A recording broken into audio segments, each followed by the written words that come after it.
Assalamualaikum warahmatullahi wabarakatuh. Nama saya Silvira Ratunesia Bejala, jurusan Ekonomi Pembangunan, tim akhir 042 kelas A. Di sini saya akan mempresentasikan paper saya selama satu semester ini yang berjudul Perspektif Ekonomi Klasik menurut teori Aristoteles dan Plato. Oke, yang pertama abstrak dari pemikiran ekonomi klasik, yaitu pemikiran ekonomi klasik dan ekonomi modern ini bisa dianggap sebagai munculnya ekonomi kapitalis yang berhubungan dengan teori Plato dan Aristoteles. Salah satu tokoh terkenal ekonomi kapitalis adalah Adam Smith. Pemikiran Adam Smith dengan Plato dan Aristoteles kebanyakan sama. Penelitian ini menggunakan metode kualitatif. Ekonomi klasik dan modern memiliki perbedaan yang cukup besar dan kompleks di dalamnya. Nah, untuk pengertian, pada lingkup negara, masalah ekonomi dihadapi oleh negara berkembang maupun negara maju. Untuk negara berkembang, masalah ekonomi berusaha diatasi dengan menaikkan pendapatan per kapita warganya, meningkatkan kesejahteraan produk yang masih terjerat kemiskinan dan pengangguran, serta bagaimana meningkatkan ekspor.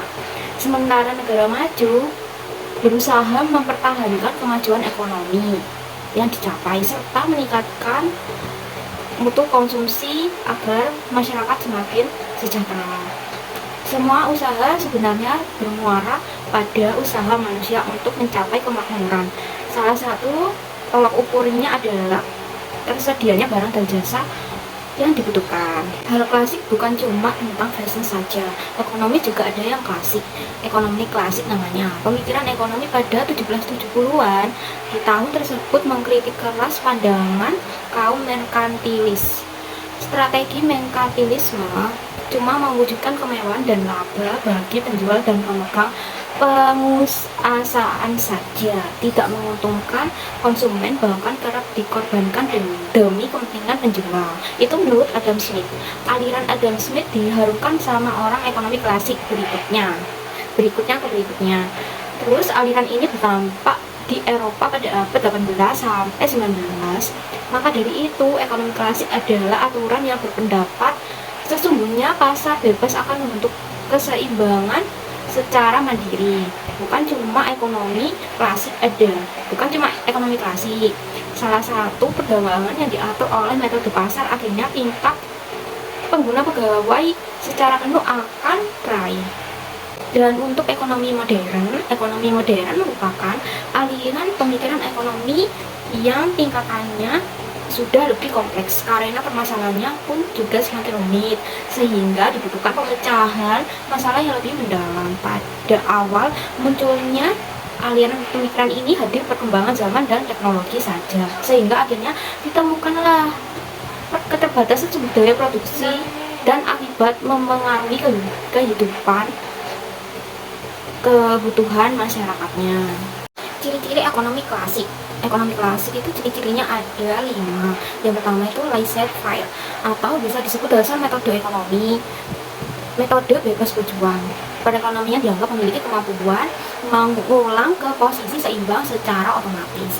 Terus yang kedua, pasar bebas. Dalam keadaan bebas maka akan terjadi kesempatan kerja penuh atau tidak menganggur. Terus yang ketiga, perintah tidak ikut campur atau tidak ikut campur tangan gitu ya. Peran pemerintah hanya sampai penegak hukum saja, menjaga keamanan dan pengembangan infrastruktur.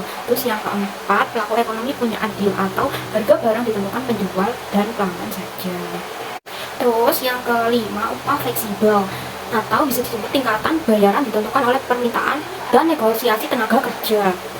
Bayaran mau turun asalkan tenaga kerja itu terlewat batas gitu. Begitu juga sebaliknya, ketika bayaran naik pasti kekurangan tenaga kerja gitu. Terus ciri-ciri ekonomi modern cuma ada satu, adanya pasar modal sebagai salah satu elemen sistem ekonomi yang turut memacu pertumbuhan dan perkembangan ekonomi dan bisnis.